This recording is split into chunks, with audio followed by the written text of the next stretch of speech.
आमच्या उल्हास माझा न्यूज चॅनलला सबस्क्राईब करा, बेल आयकॉन दाबा आणि पहा उल्हास माझाच्या बातम्या सर्वात आधी आपल्या मोबाईल स्क्रीनवर. बिर्ला कॉलेज नजीकच्या इंटिंग हाऊसवर केडीएमसीची कारवाई, नुकसान भरपाईची मागणी.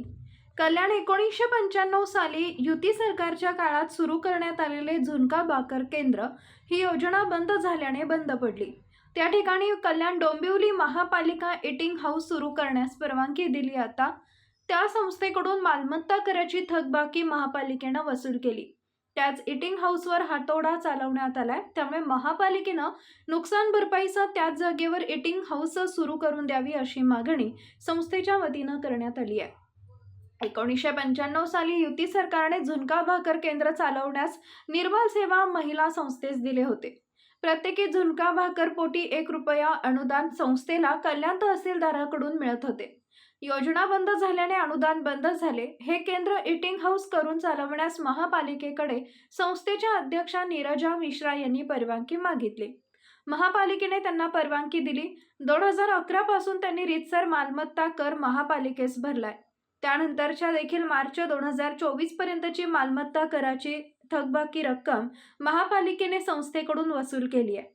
मालमत्ता कर भरलेला असताना देखील महापालिकेने इटिंग हाऊसवर हातोडा चालवला. त्यामुळे इटिंग हाऊसचं नुकसान झालं. या हाऊसमध्ये 5 कर्मचारी काम करतात. त्यांच्यावर उपासमारीची वेळ आली आहे.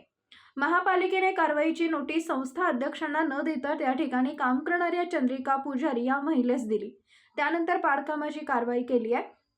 या प्रकरणी मिश्रा यांनी सार्वजनिक बांधकाम मंत्री रवींद्र चव्हाण यांच्याकडे दाद मागितली.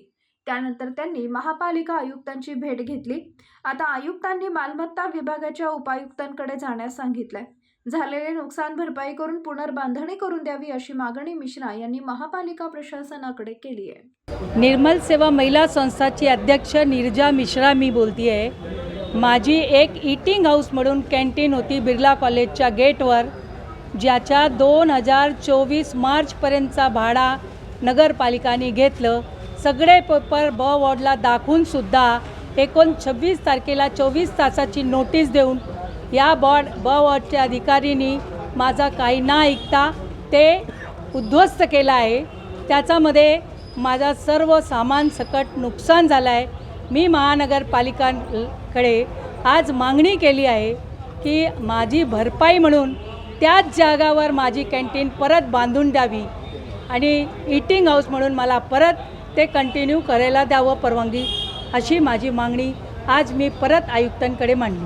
आमच्या उल्हास माझा न्यूज चॅनलला सबस्क्राईब करा, बेल आयकॉन दाबा आणि पहा उल्हास माझाच्या बातम्या सर्वात आधी आपल्या मोबाईल स्क्रीनवर.